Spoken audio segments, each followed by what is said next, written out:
Bismillahirrahmanirrahim. Assalamualaikum warahmatullahi wabarakatuh. Anak-anakku sekalian, pada pertemuan kali ini kita akan mempelajari tentang struktur, kaidah kebahasaan, ciri-ciri, dan juga jenis-jenis teks berita. Pada pertemuan sebelumnya, kita sudah membahas tentang pengertian teks berita dan juga unsur-unsur teks berita. Ada yang masih ingat apa yang dimaksud dengan teks berita? Ya, betul sekali ya. Teks berita adalah laporan yang berisi informasi aktual, terkini berdasarkan dari suatu kejadian atau peristiwa. Dalam teks berita juga berisi informasi penting yang layak atau yang ingin diketahui oleh masyarakat umum. Menurut Kamus Besar Bahasa Indonesia, berita mempunyai arti cerita atau keterangan mengenai kejadian ataupun peristiwa yang hangat. Jadi dapat kita simpulkan, berita adalah suatu informasi berupa fakta yang disampaikan oleh seseorang baik melalui media cetak atau elektronik dengan bahasa yang singkat, padat, dan jelas. Selanjutnya, kita akan mempelajari tentang struktur dari sebuah teks berita. Untuk struktur teks berita memiliki 3 bagian. Yang pertama adalah judul. Judul merupakan kata kunci yang mewakili keseluruhan isi berita. Dalam teks berita, judul biasanya memuat tentang kejadian yang akan dibahas.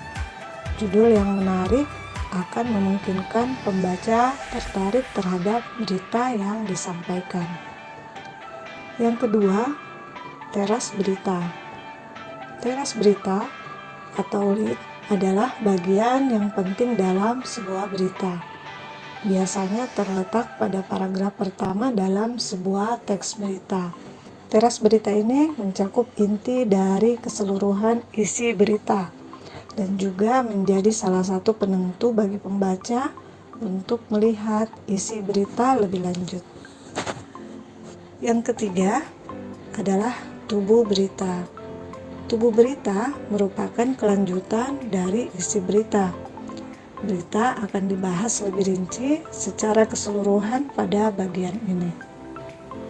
Baik, Ananda sekalian, itu tadi untuk struktur dari sebuah teks berita.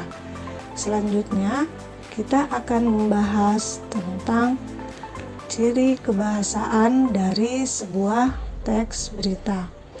Yang pertama adalah menggunakan bahasa baku. Bahasa standar lebih mudah dipahami oleh masyarakat umum. Bahasa yang bersifat populer ataupun yang kedaerahan akan dihindari oleh media-media nasional.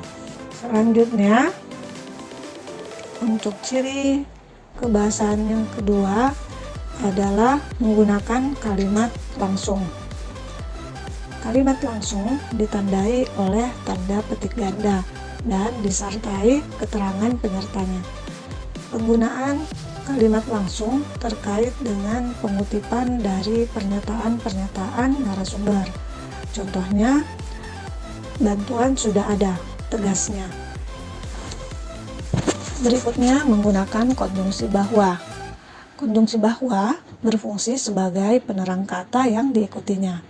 Hal ini terkait dengan pengubahan bentuk kalimat langsung menjadi kalimat tidak langsung.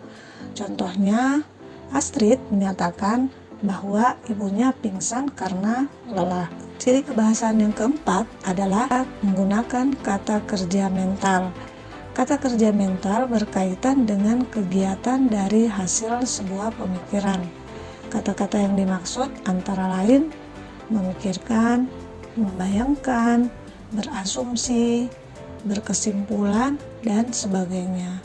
Contohnya, polisi berkesimpulan bahwa korban diculik oleh orang terdekat. Yang berikutnya, penggunaan keterangan tempat dan waktu. Penggunaan keterangan tempat dan waktu sebagai konsekuensi perlunya kelengkapan unsur berita yang mencakup unsur kapan dan di mana. Contohnya, Sekitar pukul 12:45 waktu Indonesia Tengah, BMI telah sampai di Bandara Ngurah Rai. Ciri kebahasaan yang terakhir adalah menggunakan konjungsi temporal. Konjungsi temporal berkaitan dengan pola penyajian berita yang mengikuti pola kronologis atau urutan waktu. Konjungsinya antara lain sejak, setelah, awalnya, akhirnya, dan sebagainya. Contoh, setelah mendapat laporan, polisi kemudian menuju ke TKP. Setelah kalian mendengarkan penjelasan yang Ibu sampaikan, silakan Ananda memberi tanggapan, baik itu berupa pertanyaan maupun membuat kesimpulan dari isi video yang sudah Ibu sampaikan. Demikian pertemuan kita hari ini. Semoga apa yang Ibu sampaikan dapat dimengerti dengan baik. Ibu akhiri dengan ucapan wabillahi taufiq wal hidayah. Wassalamualaikum warahmatullahi wabarakatuh.